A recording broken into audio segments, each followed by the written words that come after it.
the farm runs into reality. They've had this year of basically pretty idyllic experience and this idealism, but now they need things like oil, nails, string, dog biscuits, iron for the horses' shoes, and none of these can be produced on the farm. There's going to be need for things, machines, seeds, manufactured goods. This made me think of how in North Korea, they follow a concept called juche, which means absolutely total self-reliance. Like North Korea's goal is to live without reliance on any other country, and it's probably why they frequently have a lot of deprivation. I mean, I remember when I was a kid, there was that big famine in the 90s and a lot of people died, and North Korea was just pretending it wasn't happening. Napoleon, though, is taking more of a Stalinist approach as opposed to a North Korean approach, where he has in fact brokered a deal to trade with surrounding farms. He hasn't involved the other animals in this decision, and he's just telling them how things are going to be. The pigs then gaslight and bully the other animals when they show discomfort at all of this. And this paragraph right here, this is where the book finally has its turn for the ugly, and it's not going back. There's nothing you can do. Once again, the animals were conscious of a vague uneasiness, never to have any dealings with human beings, never to engage in trade, never to make use of money. Had these not been among the earliest resolutions passed at that first triumphant meeting after Jones was expelled? All the animals remembered passing such resolutions, or at least they thought that they remembered it. The 4 young pigs who had protested when Napoleon abolished the meetings raised their voices timidly, but they were promptly silenced by a tremendous growling from the dogs. This is how it happens. Step by step, you have restrictions on freedom of expression, restrictions on criticizing the government or leaders. You know, and this is tricky because these days you hear a lot of words like misinformation and disinformation, and those are real things. I'm not going to like pretend that, you know, that information can't be weaponized. Of course it can, especially with social media and all of that. But I also will sometimes hear certain politicians it seems like they're using that, and what they really want is control. And they're like, well, we've got to keep you safe from false information. So what we need to do is totally censor the internet or criminalize certain forms of speech, even though they don't actually cause anyone harm. But if someone might find it upsetting, maybe we should criminalize that, right? Like, this is how it starts. And then at the end, it says the animals were dismissed.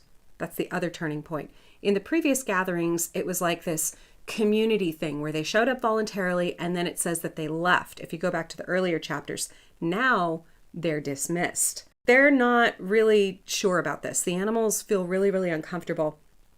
And then, of course, Squealer comes along and says that the resolution against engaging in trade and using money had never been passed or even suggested. It was pure imagination, probably traceable in the beginning to lies circulated by Snowball. A few animals still felt faintly doubtful, but Squealer asked them shrewdly, "Are you certain that this is not something that you have dreamed, comrades? Have you any record of such a resolution? Is it written down anywhere?" And since it was certainly true that nothing of the kind existed in writing, the animals were satisfied that they had been mistaken.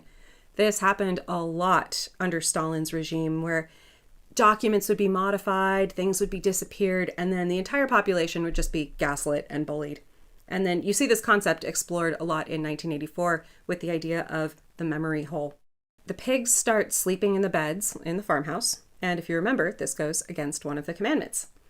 Clover, who thought she remembered a definite ruling against beds, went to the end of the barn and tried to puzzle out the 7 commandments which were inscribed there. Finding herself unable to read more than individual letters, she fetched Muriel.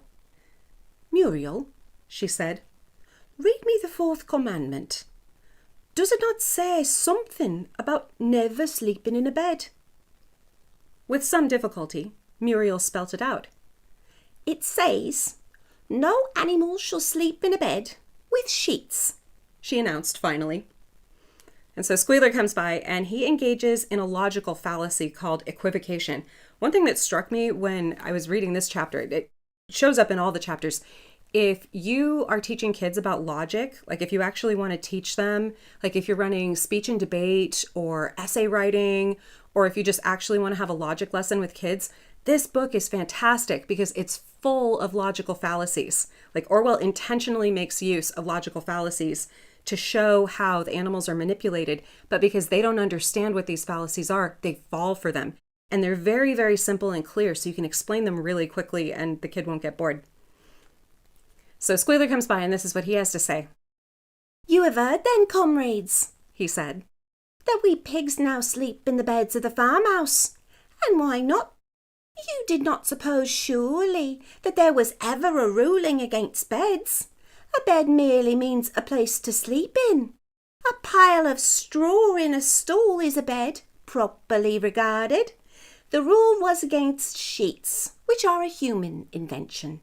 We have removed the sheets from the farmhouse beds and sleep between blankets. And very comfortable beds they are too, but not more comfortable than we need, I can tell you, comrades, with all the brain work we have to do nowadays. You would not rob us of our repose, would you, comrades? You would not have us too tired to carry out our duties. Surely none of you wishes to see Jones back." And that phrase, Squealer uses it over and over in the story. You don't want Jones back. And it reminded me of very, very simple-minded objections to whatever politician. I mean, you don't have to like the politicians, but I at least want a good argument against a politician. Like, I remember there used to be the "Thanks Obama" meme. It would be sometimes used sarcastically by his supporters and sometimes used intentionally by people who didn't like him. Just anytime anything went wrong, they'd go, "Thanks Obama." And then now you kind of have the "Orange Man bad" meme for President Trump, where you can find legitimate things to criticize him, but I also know people who just basically criticize him because they don't like him. And so that's the "Orange Man bad" thing.